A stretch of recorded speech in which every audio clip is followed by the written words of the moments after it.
Welcome to the motherfucking relay where we're covering today's top boxing news. You know what I've had on my mind lately? Overrated fighters. Fighters that are given far more praise than they actually deserve. Uh-oh. Now, I'm not saying that these fighters that are often overrated, I'm not saying that these fighters aren't good fighters. I'm not saying that these fighters aren't elite fighters. They are. They are good fighters. They are elite fighters. And in some instances, they are pound for pound fighters. Some of the best fighters in the world. But They're overrated. the disconnect is how these fighters are rated. How highly are you rating these fighters, and what is that based on? Explain it. Is it based on something that they've done? Is it based on something that they've put forth? What exactly is the meat and potatoes for the arguments that people have for these fighters? You understand? Where's perception meet reality? One fighter that I notice is being grossly overrated these days is Luis Ortiz. Now, if you want my opinion of Luis Ortiz, Here we go. Luis Ortiz is one of the most dangerous heavyweights in the heavyweight division today.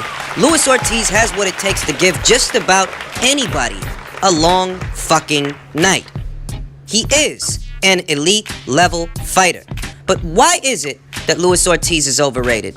What is it that people are doing that makes him fit the bill as being an overrated fighter? Spit it out. Well, there are people out there that are saying that Luis Ortiz is the number 2 heavyweight in the world. They rank him as the number 2 guy amongst heavyweights on planet Earth. The fuck? And it is in that way that Luis Ortiz is overrated. Now, you may be wondering, what motivates these guys to rank Luis Ortiz so highly? Is it his resume? Is that why they rank him so highly? Can't be. Well, let's look at his resume. Who did Luis Ortiz beat that these guys consider him the number 2 heavyweight in the world? Who did he beat? There are only 3 or 4 notariable names on Luis Ortiz's resume. Only 3 or 4. Here we go. One of those names is Latif Coyote. When Luis Ortiz fought Latif, he was undefeated. But here's the problem with that victory. Here's what takes away from it. Immediately after the fight, Luis Ortiz tested positive for a performance-enhancing drug. So that already taints that victory in spite of the fact that he did dish out the first professional loss to Latif Coyote. That one's already tainted. By Peds. But if you're not bothered by the Ped scandal, if you're not bothered by that, you then have to look at Latif Coyote as an opponent. What had he done before losing to Luis Ortiz, and what did he go on to do after that? Nothing. And on both sides of that argument, he really didn't do a hell of a lot. He didn't. So even though he beat an undefeated fighter, that's good. That's very good. It's a good name, but that undefeated fighter isn't exactly the upper echelon or the upper crust of the people in your weight class. You then look over at Bryant Jennings. Now, Bryant Jennings is a very good fighter, a very well-rounded fighter. But what's the problem with that victory? Vladimir beat him earlier that year. Bryant Jennings was coming off a loss to Vladimir Klitschko, and he'd done absolutely nothing in between the time he lost to Klitschko and subsequently lost to Luis Ortiz.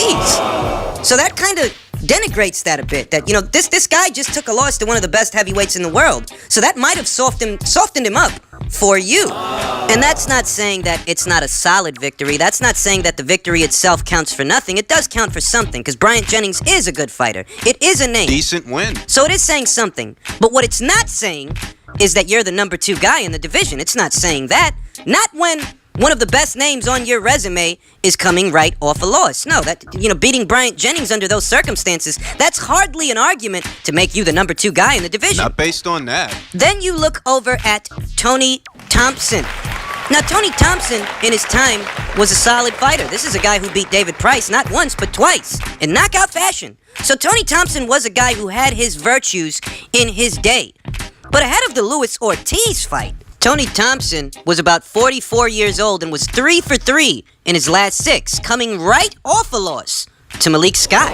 And before he even lost to Malik Scott, he had already lost to Carlos Takam and Kubrat Pulev before that. All this took place within the last 6 fights of Tony Thompson facing Luis Ortiz. So while Tony Thompson is a familiar name, and he has had his virtues in the past, beating him at that particular point in the juncture is hardly an argument to crown Luis Ortiz the number 2 heavyweight in the division. It's for that reason that the guy's a bit overrated. I mean, what else is on his resume? Dave Allen, Razvan Kojanu, Daniel Martz.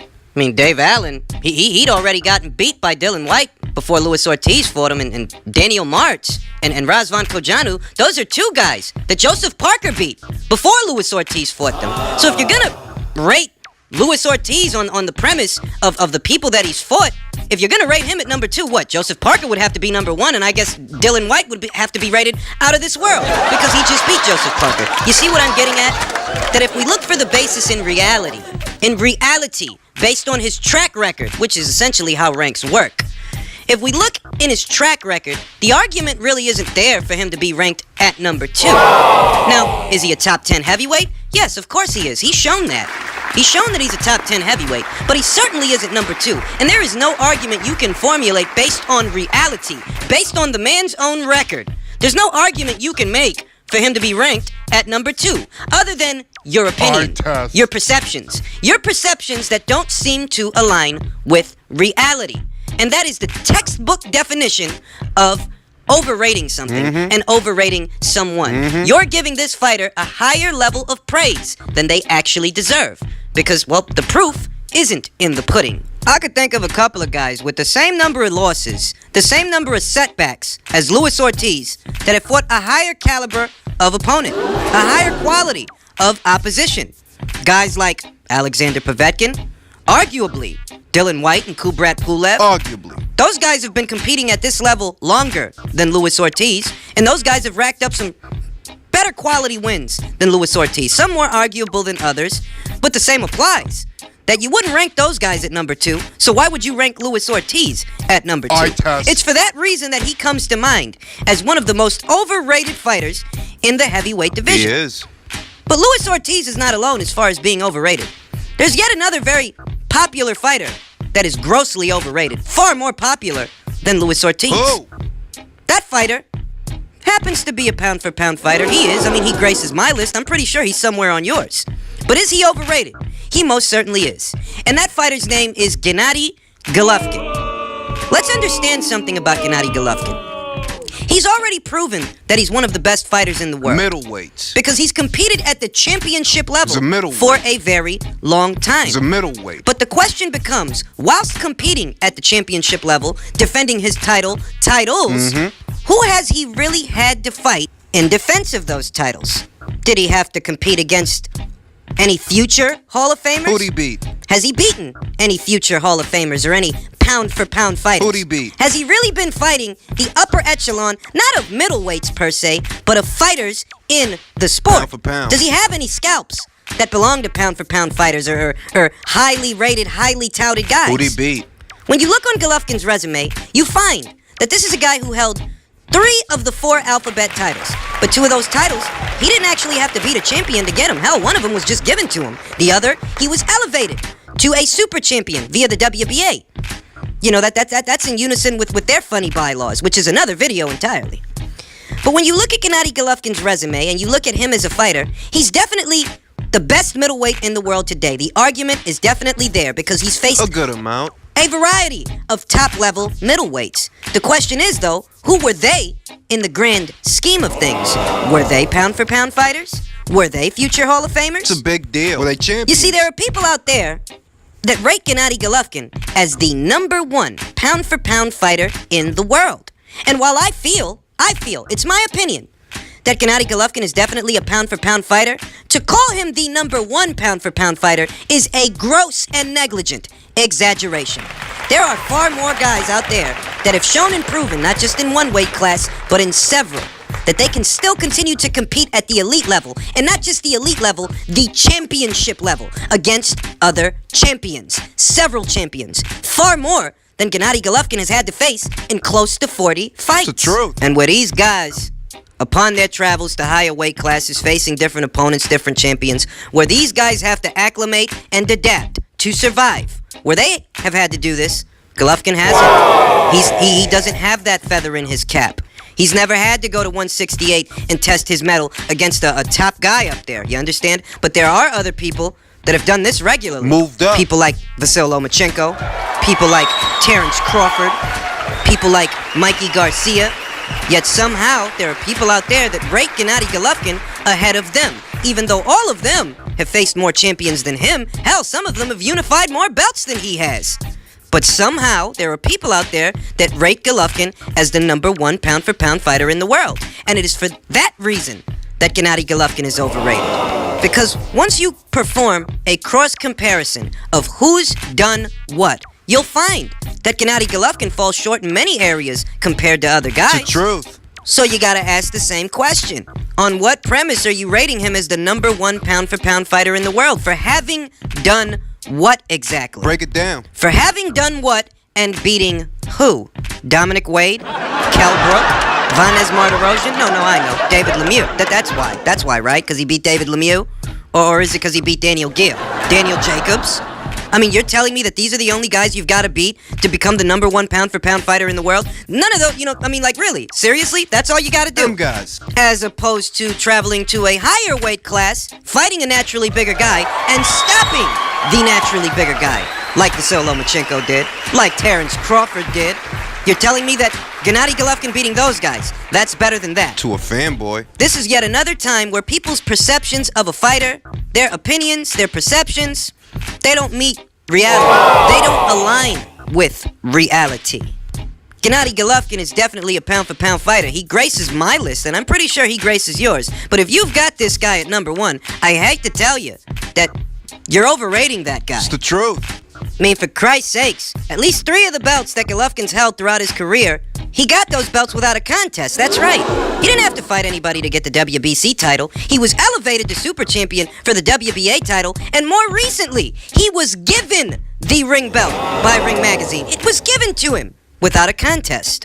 You got a lot of people out there that like to call guys paper champions whenever it's convenient, but isn't that the definition of a paper champion? At least by you guys' standards. Yours. Yet for some reason, you don't hold Golovkin to that standard. Yours. All I'm saying is that, yeah, he's a top-level guy, he's a pound-for-pound fighter, but he certainly isn't #1. And the argument is not there for you to rate him as such. That's the thing about overrating fighters. That's the thing about rating fighters based on enthusiasm, that when you rate them that highly, all you're really reflecting is your own enthusiasm and not their actual accomplishments, not their actual standing. That when you rate a guy like Gennady Golovkin as pound-for-pound #1, you'd have to ignore quite a bit of information, quite a bit of accomplishments that other fighters have that he doesn't have in order to arrive at that conclusion. It's for that reason that Gennady Golovkin is overrated.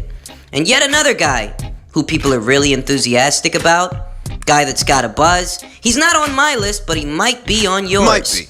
A guy that's overrated would have to be Errol Spence. Now, I have no complaints about Errol Spence. I think his resume looks exactly what it's supposed to look like, given everything that's happened and where he is in his career today. But do realize that Errol Spence is not a multi-division champion. He's not a 2 and 3 and 4-time champion like Mikey Garcia. For example. He's not a guy like that. You understand? And Errol Spence, he hasn't beaten a pound-for-pound fighter. Not yet. He hasn't taken down a future Hall of Famer per se. You understand? His resume is solid. It's solid for a welterweight resume. Algieri, Bundu, Peterson, Ocampo, you can't really complain about those kinds of names given the circumstances. But this is not a complaint. This is merely an observation that while Errol Spence is elite level, is a champion, an undefeated champion, and one of the best guys in his division, he really has yet to prove that he's a pound-for-pound fighter. And you have guys that rate him as such, ahead of other fighters who are more deserving. I say this many times on this channel, that I think in time, Errol Spence is going to meet the criteria that governs my list. The criteria that would get him ranked as a pound-for-pound fighter on my list. But today, if you're seeing this guy's name on several different pound-for-pound lists, and you're saying people saying, oh, well, he's the best in the world or whatever, if you're seeing people saying these things, it's not because of something he's done, it's not because of someone that he's beaten, it's because they just like him and they're very enthusiastic. The crown jewel of Errol Spence's resume is Kell Brook, and we all know what Kell Brook was coming from before he fought Errol Spence. Those are some debilitating circumstances. Kell Brook was already struggling to make 147 before he decided to go up there to 160 and get his ass kicked by Gennady Golovkin, only to come back down, struggling to make that weight yet again, to fight yet another ferocious puncher.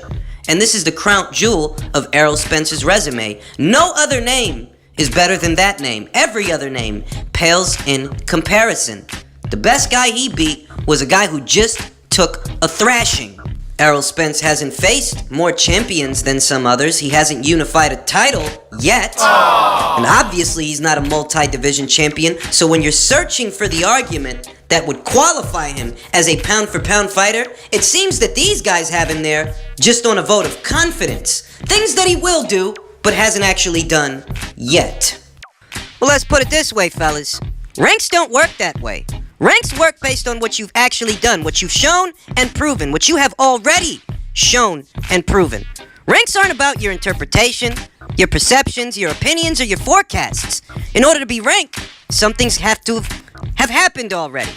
So when you got Errol Spence there on the strength of what, Kell Brook and Lamont Peterson, you're overrating that guy.